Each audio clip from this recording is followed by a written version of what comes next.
So, welcome to this FlyForm podcast on women in tech. And I'm joined here by Phil Davis, the CEO of FlyForm, Hello.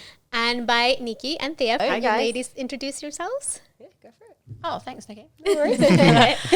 So I'm Thea Mays. I'm one of the commercial account execs, and I'm British, but I identify as Kiwi. And I'm Nikki, and I am a solution consultant. I'm Hungarian, actually. So you might not know. If I get really nervous, then my accent comes out. But hopefully I'm okay for today. And I've started as an ADR back in the team, and then I've progressed onto becoming a solution consultant. Awesome. That's really interesting. And I'm Ilse Passet. I'm the marketing director here at FlyForm. I'm Colombian Canadian, and I do have an accent that comes out from time to time. Just nobody knows where it's from. It's really great to have you here. Thank you. Awesome. So we're going to get started. So I wanted to ask you ladies how you got started in your careers in tech. You go first this time, Nikki. All right. Okay. So how I got started. Well, initially I did a degree in quite a technology-oriented domain. So I did television and broadcasting, and it really taught you, how to operate, TriCasters from a technical perspective. So that was really interesting. And I thought coming out of university that I'm going to be the next Holly Willoughby, but it didn't really quite work out that way. So I've gone into recruitment. So I started my first role in recruitment. And then I think halfway through sort of my probation, I was like, I really don't like looking at CVs. And then the person next to me was like, you're probably in the wrong industry then.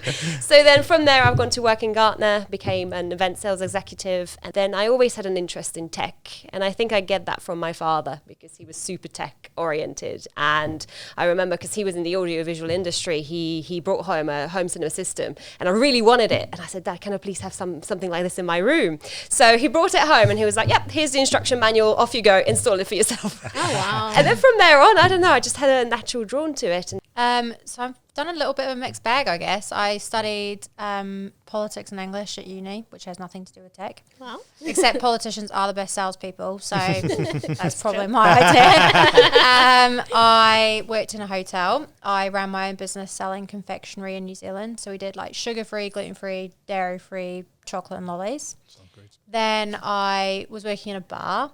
Then I met somebody who was the MD of a tech company, and he's like, do you want to come and work in sales? So I went and did that, moved to the UK. I had it in my head that I wanted to go and work for one of the big IT companies, and I started messaging people on LinkedIn, got myself an interview. I worked in an alliance and channels team, so I've looked after a bunch of the resellers in the UK. I actually started in our alliance team. I think this is technically my 5th role in 2 years, but in terms of they've all been an evolution of one another. Yeah. So I had an EMEA role looking after one SI. Then I worked in our go-to-market team. Then I moved to finance sales last year, and now I'm part of our commercial and acquisition team. However, I really enjoy it. Like, there's not one moment that I don't think this is not a cool place to work. That's cool. It counts for a lot as well. I was just chatting to one of the guys over there, one of the newish guys. There's so many people new all the time. He's been here a few months. And he said, you enjoying it, how you settling in? Yeah. It was just like, it's really nice to be somewhere that doesn't feel like work. He said, I'm happy to get up and come Agree. in. Yeah, he said, that feeling of when you've got a job you hate. And he said, every day, you think about the night before, don't you? And then you wake up and you're like, oh, God, I got to go in again. And yeah, so that's nice if you can keep that. As long as that keeps going, it's a nice feeling in work, isn't it? Yeah, I mean, I think that's the whole point about when people ask you, what does culture mean to you in work? And it's like, do you actually enjoy it? But what do you enjoy apart from doing the work? Do you enjoy going there? Do you enjoy the people you're with? Like, do you actually choose to spend time with people outside of your day job? That's culture, right? Yeah. Okay, so my next question is, what challenges have you encountered in your careers in general? What would you say are your top 1 or 2 challenges? I mean, I guess the classic one, right? So it's male-dominated industry. We're not going to segue around it. Yeah. I'm very fortunate. I've come from a highly competitive sporting background, so I've always worked. I did boxing. I've done Olympic weightlifting for my country. So I've always been surrounded in a male-dominated environment, and I think that gives you a relatively thick skin. But what the challenge is when you're identifying things that actually you shouldn't be brushing off. So challenging people at a time when actually that's probably not an appropriate thing, or just because I don't feel uncomfortable that maybe a peer doesn't. Yeah. And that's become very apparent, I think, over the last few years, is not only have you got, because diversity isn't just women, right? It's about people with different backgrounds, different languages, and their religion and culture. and how do we make sure that everyone feels accepted by that? Yeah.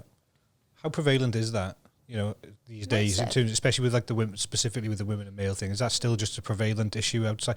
Because it's easy to live in a bubble because we don't have it here. We generally don't. I think sometimes there can be a lot of laddishness starting, and you can maybe get it to the edge, but there's never any intention there, and it's all kind of, everyone knows where the line is. There's two things, right?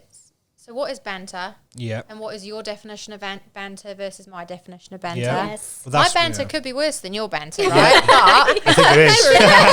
Sometimes it is. but what is that? What is that line? Yes. Yeah. And secondary, I don't think it's now the days of evolution of, men only talk about golf and football. Because actually, I'm quite happy to talk about golf and football too. Yeah.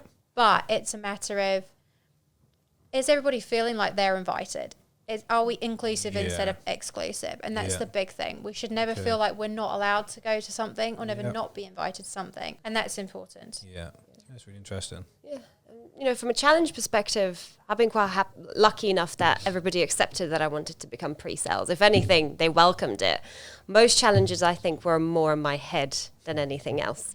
So for me, it was a case of, oh gosh, I'm too young, people won't take me seriously. Oh gosh, I'm a female, people won't take me seriously. But actually, that was just a stopper in my mind rather than reality. And so for me, I just had to change my perspective and not let it, prevent me from going for the role. Because for the first couple of client meetings I've had, I was always really stressed. I was like, I'm so young, they will think I have no experience. But then actually I was like, why don't I just flip that mentality and think, I'm young, I'm a millennial, so I should know about tech. And often it's just that switch, you just need to switch that mindset and your perspective. We all do that. We all make our own stories about whether our background, like for me, I didn't go to uni, I got a thick Welsh accent, it's like, you can imagine even years ago, I was team leading teams in CGI at age like 19 or whatever, and you can imagine at that age as well, and I'm managing people in their 40s and 50s and stuff, and I carried that, and I also looked really young when I was young. I was really boyish, like so. You still do. You still have. I looked really boyish. Like when I was 19, I looked about 15, I think. And you create that story at the time when it's maybe slightly valid, and you carry that story for a long time. And even now, even to recently, I'll go in some rooms, as the CEO of places, and you can tell I'll go into a room full of people who are all in their 50s, and you can tell sometimes they are looking and thinking, "What's this guy about?" But now I've got to the point where I just don't care. I'm like, I'm doing it. It is what it is. Practice. Yeah. You just, like you said, flip the script. Mindset's a huge thing. So, and I think to your point, there is still a challenge. I think companies and people in general want to have equality. I think tech, just particularly because of its history, it was particularly male dominated.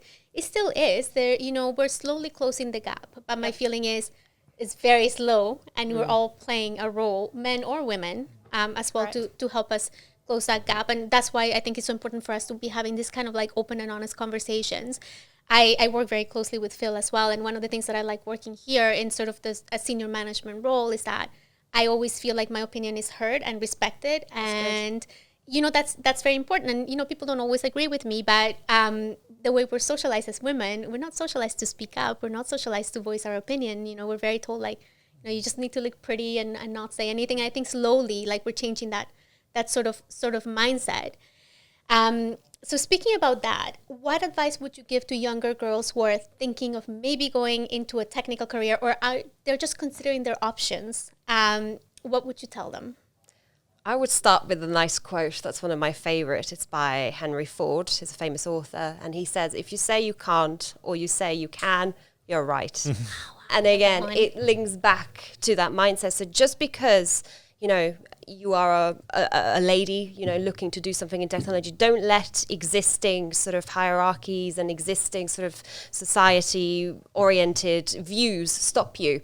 Push yourself. And I would say, maybe don't be scared to go for things that you think that you might not be able to do because of those elements. I would just give the advice, if you're interested in something, if you want to become a developer because you're interested in coding or whatever, just because there isn't necessarily a female role model in that space at the moment, don't let that stop you. Go for it, push yourself. And why not think I could be that role model? And I could be that person that will make that difference. That's amazing. Yeah, be the trailblazer and start opening sort of the road. I think it's funny, right? Because the only way that you are going to have more diversity and more women in technology is by doing it yourself, which is exactly what you said. But actually, when you start doing it, you realise that the strengths that women typically have is that we are people. We enjoy being people pleasers, or we like talking to people. We are empathetic. We care and we listen. And actually, those are some really good qualities for a salesperson. I think the other thing is that being interested and pushing boundaries. I was always told I was too direct. I was too blunt. I was too this. You know what? It doesn't matter, because at the end of the day, if you put people on the spot, as long as you're not being rude or offensive, I think actually it's a really great way to start a sales motion or sales process. Yeah. Because you're not going to find out how to fix someone's problem unless you ask them the question. Yeah. Why are there so few women in tech still? Is it something that's got a lag and it's going to catch up? And is it because of the whole male-female roles historically, and women don't, is there a genuine disinterest in tech from a lot of women's minds, or is it just a cultural thing that women tend to not go into those jobs? Do you have an opinion on that? I actually think it's more cultural and I actually see it changing slowly, but I see the it's definitely change. been a change so far, and Because in STEM events, for example, so we obviously work with a lot of different schools and we drive those events as well, and we see actually quite a lot of younger girls having an interest, and we had one recently, and I think more than half of them were ladies. Okay. You know? So it is slowly That's great. changing, but I think it is still, there is that kind of stopper in people's mind thinking, men do this. What makes me think that I can do it? But instead, again, switch that mindset and be like, well, what's the evidence that I can't do it? Nothing, because there are ladies in technology, and they are smashing it. So I think it's slowly improving, but I think our society still needs a little bit more of a... Because we struggle strict- hiring women here. Like, we're lucky. We've actually got quite a lot of women in the workforce. We do. By percentage compared to the norm. Like, at one point, our whole engagement management team was all female. Yeah. It was like 8 of them or something. It was great. 'Cause honestly, a lot of the time, in my view, they tend to do a better job, is what we keep seeing. That's probably a divisive comment in itself, but it's true. And I think a lot of that comes back to your point. Like, I think traditionally, and maybe that is a genetic thing, but emotional intelligence tends to be a lot higher in females by the stats. And I think having that emotional intelligence, especially this day and age, brings a huge different angle to any of those roles, not just sales, but in the engagement management team, they're able to be a bit more calmer, a bit more understanding in the projects, the way they run them, a bit more different the way they manage the team and deal with that. Because typically when we see people be more successful, whether male or female, these days, especially in leadership and senior management roles, they tend to be the people with higher emotional intelligence because they've learned to better understand people, manage people, help them, support them properly from a good place, as opposed to just the old-fashioned way, especially looking back in history, autocratic bosses and kind of very it's my way or the highway type of approach, doesn't work anymore. Yeah, exactly. So I think that does bring another angle, but we get frustrated with the applications we get because I'll say to Aaron regularly, even with the grad scheme, I don't think we haven't had a female grad in yet. We've hired 5 or 6 grads into the team over time, and that's not because we want to, but out of every 20 CVs, I don't even know if we're getting any women applying, to be honest with you. We did have one female we interviewed, and that's gone back a year or two now, and we did want to hire her, but it didn't work out anyway. But again, that was the only one who's ever come through. And with our delivery, with our head of delivery role, now the delivery director role, personally, we've obviously got Ilsa on our board, and I said it'd be nice to balance that out with another woman, as well. Obviously, you're still going to be the best person for the job. That's how we do it. Yeah. But I know if we could have found a woman with those higher emotional intelligence and everything else, it would have been a nice balance. It changes the energy a little bit. It keeps that male-female kind of energy a little bit more even, I think. There's some good stats on it, right? Yeah. So I think one of them is there's more men called Mark on a board in the UK than there are women in total. Jesus. I think there's another one that is if you have an equal diversity board, that you're actually your profits will increase. Yep. So that's another statistic. And then I think the other one is that there's actually quite a lot, and we've been doing this a little bit, I think at work as well, terminology of roles. So women will only tend to apply for roles and job specs that they think they have 80+% of the line items for, right? Or of the role requirements. Okay. But men will probably do it from 40 to 50. Yeah, they'll just apply 10 to to 20. everything. Let's have a crack. Yeah. And also women will probably justify based upon how much they think the potential earning is of it. So if they see something that says 40 to 50k, for example, they'll probably apply for it because that's maybe what they've been paid. Yeah. But men will go, oh, well, I want to get paid more, and they don't necessarily look at it in that manner. Yeah. So there is some ways that we should probably be changing our language, our terminology. That's interesting. And how we should be presenting named roles, right?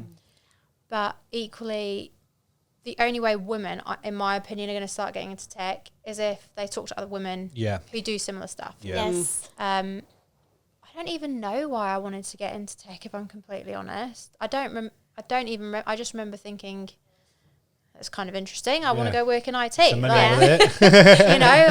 never knew what storage was. I didn't know what, but I learned it all. Yeah. And knowledge is power, right? Yeah. I think we should do an experiment and change our job adverts and try and retone them. And we should put them back out the grad one and the head of one and see if we actually get any change in the percent. That'd be a really interesting experiment. New project. Yeah. And I'm a little data nerd and I want to do it. I want to see what we can do. Because I would love to track more. And if there's other ways we can advertise or change the way we language, it'd be really interesting to see if we could make that permeate through. Instead of pre-sales or tech, you could call it relationship or something like that. Yeah. I don't know if those I'm sure there must be buzzwords. As I say, we should do some research on what the advice is and see if we can do it. Yeah. That's very interesting because I hadn't really heard of that before. But now when you mention it and I think about it, I'm like, that is so logical. You know, that to me.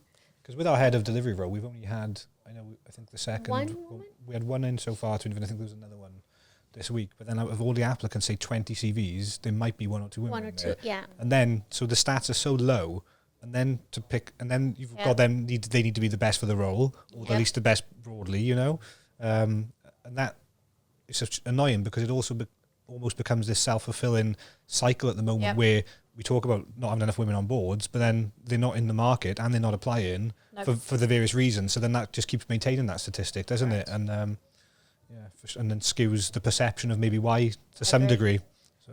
And to Thea's point, I think influence is such a huge thing.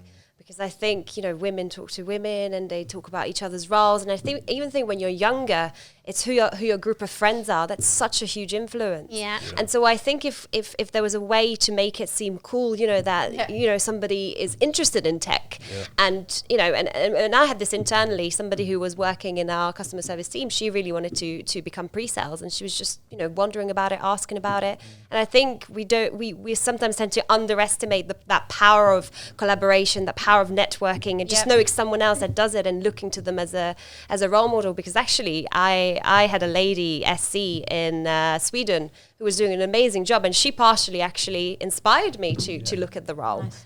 So I think it's definitely something to be getting into a young age. Yeah, they're doing a lot now with STEM anyway, aren't they? And like the DVLA in Swansea run these every year or however often, like coding academies for kids, and even that'll influence them a lot because they're bringing all the class in, and the girls are having to go with the programming and doing whatever they're doing, and obviously at least that's giving them that spark of I enjoyed that, and hopefully that does encourage them through then. And do they have many like women in tech groups running in London? Is there that kind of stuff going on and things? And loads. Yeah, okay. So I was fortunate enough a couple of years ago to win Rising Star in Women in Channel and CRM Women in Channel Awards, and they're massively growing. There's always the person who says, well, why is there no Men in Tech Awards? Right, and I can kind of see the logic of, well, are we then diversify where we go? It's all about the women. Positive discrimination, I think. Correct. Yeah. However, actually, if you look at awards, if there were enough women actually applying and winning these awards, you wouldn't need to segregate and have a Women in Tech Awards, right? It's about trying to reduce the impact of the historical thing, isn't it? It's the whole, and that's a broader topic, isn't it? Because the whole thing with like Black Lives Matter, and then you've got white guys going, well, White Lives Matter too. It's like, but you guys have been persecuted for the last 100 years and profiled. Correct. And you've got to allow those things to empower people and work their way through the system, haven't you? And then one day it doesn't become a thing. Maybe you do need to do it because it's become a non-issue then, as you said, because women are winning an equal amount of those things. Correct. And other things are going on, but we're not there yet, are we? Clearly. And I also don't think the solution is to turn a blind eye. I think it's good for us to call it what it is and to see the situation and, appreciating what we all said, that things are slowly changing, but we're all bearing sort of the sins of our ancestors in a way, right? Both women and men, right? And we're just kind of trying to get this whole equality thing to work sort of for everybody. For me, the frustration is that I don't think it's changing fast enough. Like I would really like to see more women CEOs in tech or in everywhere across the board, but there's so very few women who are in those really big roles. And it's not because they can't do it. It's what we were saying. It's just like society, maybe they're not even putting themselves out there. They could be the best person for the role, but they're not. So that's part of what I see. Today it still seems to be, or at least in the past few years, the power women, like those women like the Marissa Mayers and the Sheryl Sandbergs, the ones who are really just going to go for it and they don't give a shit about the rules and whatever, they fight their way to the top, don't they? But Yeah. but they are fighting a different fight. Like, I know as a kind of white, kind of British male, I know I've got a totally different path into those routes, and I'm self-aware enough to accept that that's there. But yeah, for those women have had to clearly, especially back when they were doing it, really fight into those positions, and that does seem to be changing, as you say. I think a lot more people are aware of it now, and a lot more men are open to the fact that there shouldn't be any discrimination. It's an equal playing field. I was pretty fortunate to have, my mum was a female board member in the 30s in the UK for Europe. Yeah. She was the only female on the board for a global company. And actually, when she joined the company, there was no female toilets on the factory floor. So they had to clean out like one of the men's toilets so that she could have somewhere to go to the bathroom, right? Oh, wow. And Jeez. and she runs her own business out. So I've always been very fortunate from that aspect. But I think that's given me a lot more resilience on the back end, right? Yeah. And I was saying before, 2 of my best mates are pregnant now, both having girls. We've already started joking about what the next female generation is going to be like of boss women. Yes. Yeah. How do we affect perception, though? Like, going back to my point earlier around the fact that we're not getting female applicants for our roles, especially, we've got this senior role out, and we could equally end up in a position in a year or two where we're a larger company and Ilsa's the only female on the board, and it looks like we've got this non-diverse or kind of It happens at a lot of places, though. Yeah. But I wonder how do you affect that? How does that get perceived then? Because do people still look in, or as females, do you still look in and think that that company haven't got any women on their board, they must be this or this, or is it just accepted that are women a lot aware of that fact as well, around the fact that the pool is smaller of people applying and they're not getting there for some of that reason as well, or does it just get caught up in the whole there's probably other inequality factors that affect women leaving and moving and applying for roles, right? Okay. Yeah. Because if you think about, have they got children? Are they comfortable where they are and confident where they are? And, you look at women returners, people get very nervous about taking a few years off to raise kids and then come back to the office. They're afraid that people are going to judge them. Yeah. Or that they might have missed out on like 5 years worth of technology. Yeah. I think then also it's, if you have moved into a senior position in an organisation, are you sure that you should leave? Because maybe you're not going to get that same role somewhere else. Yeah. It's a confidence issue maybe. Yeah. But also, I mean, you could look at it on a very black and white factor.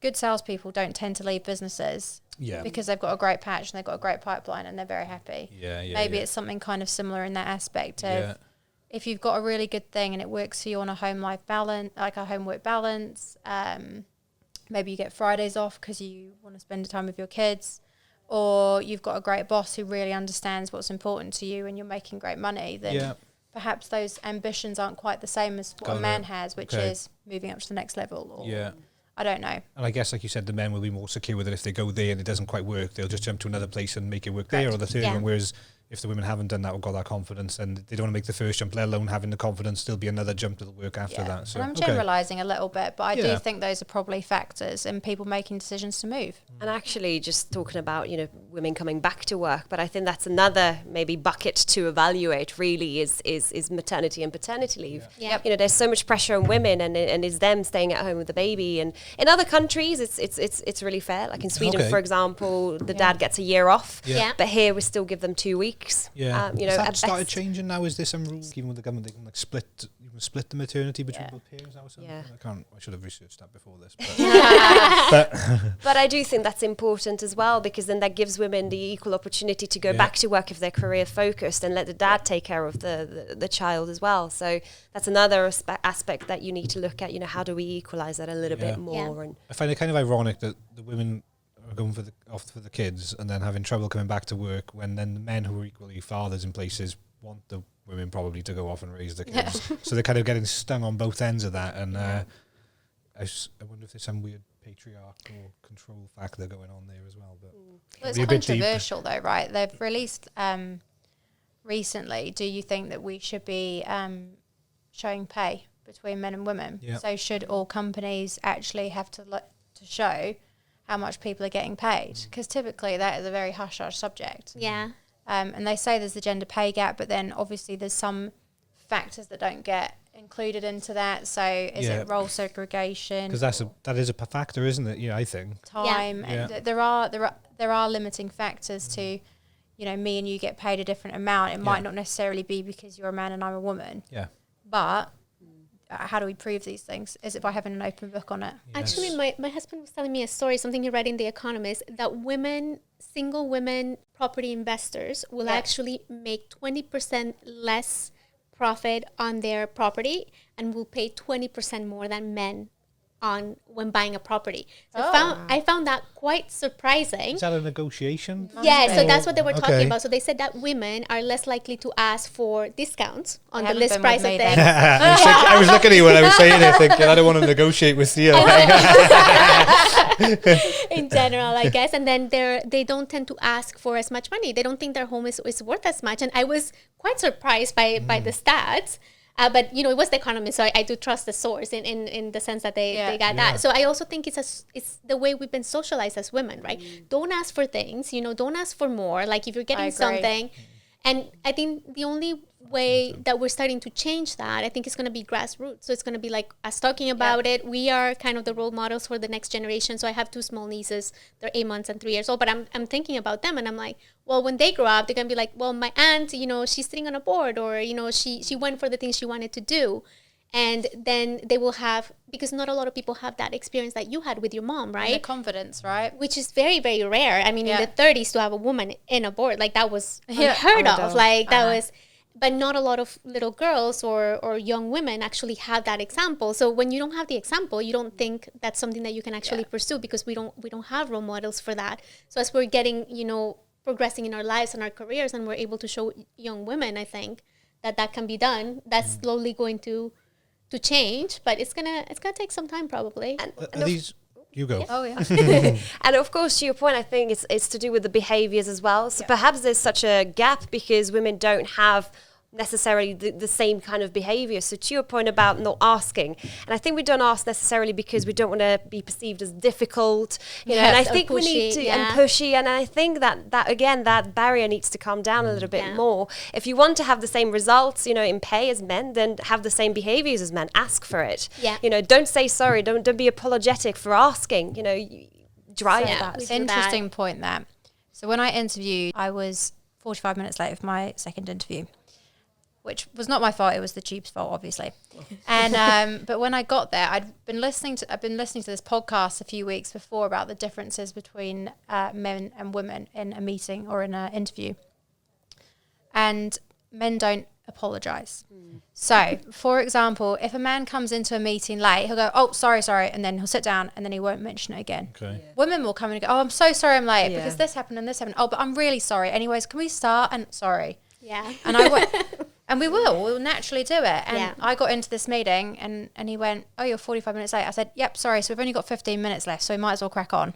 And I've never seen anyone's face look like this. It was like, okay, so we've got 15 minutes. But it's true. It was a real mindset thing. Like you've been saying that you should apologise because I was late and that's rude. Yeah. However, that shouldn't mean that you spend the next 15 minutes apologising about it. Yeah. But it's, you start to notice it quite a lot more, and that's exactly what you're saying, right? Is we actually should be we talk about gender neutral. You should be teaching gender neutral communication tactics. Yeah. And apologies and things like that. That's quite important. And I think even that from a psychological perspective, like I'm an apologist, I'm a people pleaser in my nature, in my old, that's my conditioning. So a lot of people would be like that way anyway. And then if you've got the female angle on top, then from the extra conditioning of having to apologize in society, it's like a double whammy and a really stacked up kind of, because even for me learning not to over apologize and not to have to explain myself for stuff. Something I'm doing right now. We're all guilty of it. Literally, I was one of those guys even 6 months ago. I would constantly apologize, like, sorry I didn't get back to you, this, that, the other, and whatever. Whereas now, if people ask me to do something and I've got a genuine reason I can't, I'd be like, I'm so sorry. And now I just say, can't make that night, thanks. Love the offer, because I'm trying to stop that even in my behavior, and I didn't even have that angle on top. I think it's kind of funny because in a way we're all human beings, so that's what your comment made me think about, because men are facing challenges too, right? They're just facing different challenges, and I think it's also a matter of all of us being aware, because I think even as women, I mean, 5 years ago, I wasn't thinking about these things. I wasn't thinking, I'm going into a room and I'm apologizing. And I'm half Canadian, so, we bump into someone and we apologize. That's how it is. So it's a quite normal cultural thing. But I wasn't thinking about that. But now we're starting to think about these things, right? And then incorporating them into our behaviors as well, which then in the eyes of people, then they make us more equal in a way. Not that we are not by nature, but then people start seeing us as assertive, as stronger, as more capable. It's kind of human nature in that sense. Why aren't we seeing as many female entrepreneurs as male entrepreneurs? Does this come back to all the reasons we've just talked about in terms of not wanting to ask or not feeling like the role models are there? Is that kind of in that same bucket? Because a lot of the rules are out. For me, a lot with entrepreneurism, a lot of the rules are out of the window, aren't they? In terms of you can set up anyone can go set up a company. Correct. By in terms of the process, as Gary Vee always says, the internet doesn't care what you look like, doesn't care what sex you are, doesn't care which gender, colour you are. You can sit behind an Amazon shop. And in fact, one of the women I'm friends with is the world's largest Amazon seller. She's done over $2 billion in sales through her thing.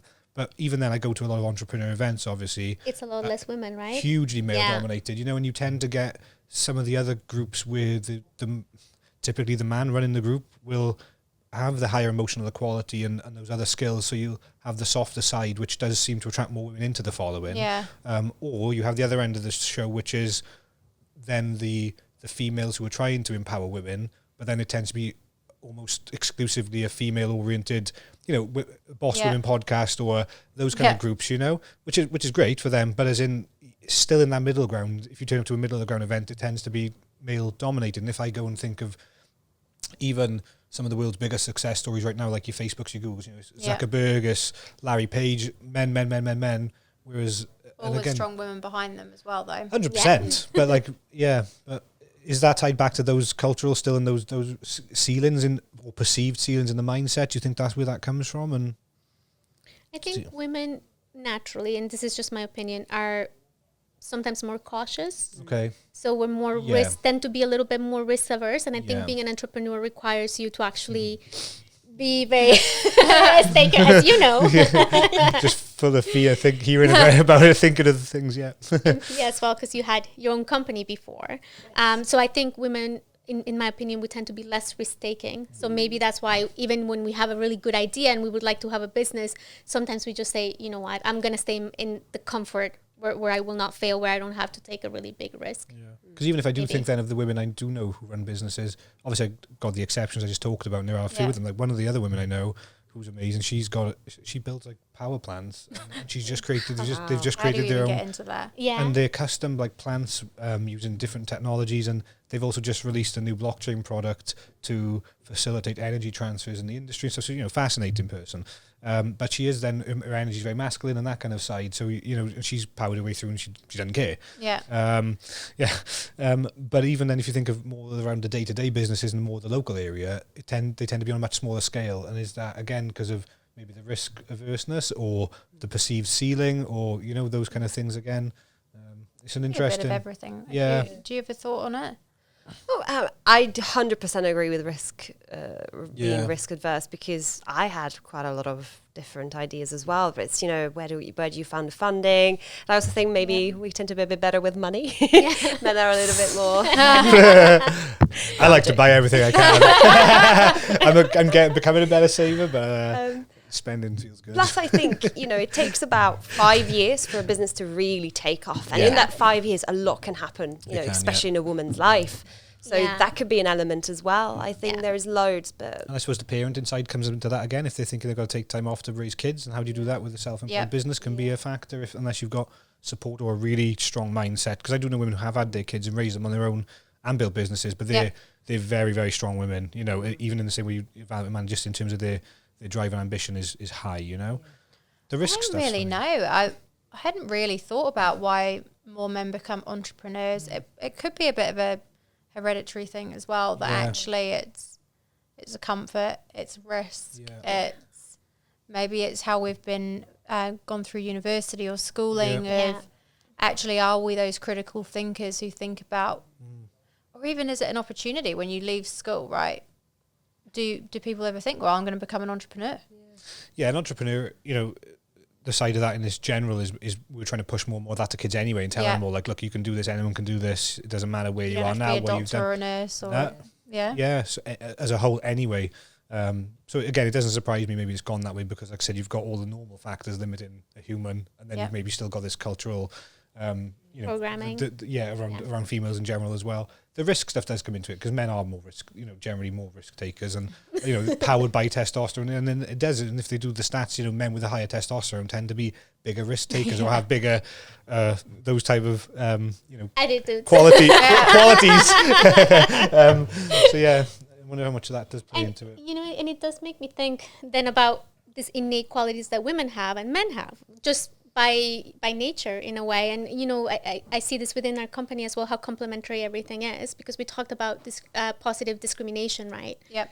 And in a company you definitely need the risk takers and you need the risk averse people, right? Yeah. to make the right decisions, because then you can, especially in a board as well, that's I find that the guys and I, we You can't balance have each lots other. of me's and you's on a board. Oh yeah, we'll do that. It's That's like, a great it's idea. like me and Adam and Aaron else, I think, luckily, that they And then I come in and I'm like, okay guys, can we take a step pretty, back? Aaron's pretty good as well. Like me Yeah. and Aaron, I'll be like, let's smash that and do that and that. And I was like, yeah, let's go. And Aaron's like, guys, Yes. hang on. What about this and this and this? And how do we balance that back down? And we balance each other Yeah. really well. And I've learned a lot from working with them as well. And Yep. And we've I learned a lot think- from you. Thank you. And I think it's more, now I see risk a little bit differently. I think I've become a little bit more of a calculated risk taker, And risk should be calculated. Yeah. There are I gung-ho, agree. years ago I was a gung-ho risk taker. Now I'm very calculated when I take them, generally. I get a bit excited because my ambition will take over and I'm like, and in my brain, I can do anything. So I'll go down that road a little bit. Because otherwise you never do anything, right? That's the other part of, the risk, right? You stay within your comfort zone and, decisions that are really scary, you just kind of never take them. So I do think that we need both in all companies, and we see it here at every level, not at the board, but also within our teams themselves. Yeah. And one of the really cool things is we have all these grads that are coming in. They're very young men in their 20s. They're starting their career, and we have some very strong leaders within that area. We have some really superstar, really strong women. They're really using, but they're still empathetic. They're showing who they are, but they're still leading these teams. And now these men that are coming now see that example as well, because they're going to have daughters, they all have wives, that type of thing. So we're also kind of building up from that point of view as well. And here at FlyForm, we also try to really show recognition and appreciation, both for men and women, and give everybody those opportunities. So I think as long as companies do that for us, think kind of the sky is the limit. I see it. I agree. I think there's a great quote. I'm using the phrase "quote loosely" because I think it's off a meme. Memes count as quotes these days, right? But there's that meme and it says I'm paraphrasing, but be the kind of guy who'd be happy for your daughter to date. Yeah, And I think if people keep that in their minds, that can go a long way.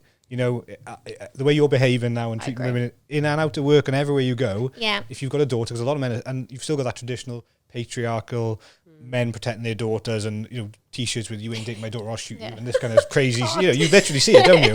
Yet you're a man, so what are you saying about men if that's how you feel? But again, keep that in your mind and behave like that. And if that was your daughter, would you be happy with someone treating her like that? And if not, then you need to adjust your own behavior, don't you? And ultimately that comes back to self-awareness and self-awareness as a whole for people in society. That's the first step for instigating any change internally first, and then being able to project that change out into the environment locally or globally. So Treat how you want to be treated. Exactly. Yeah.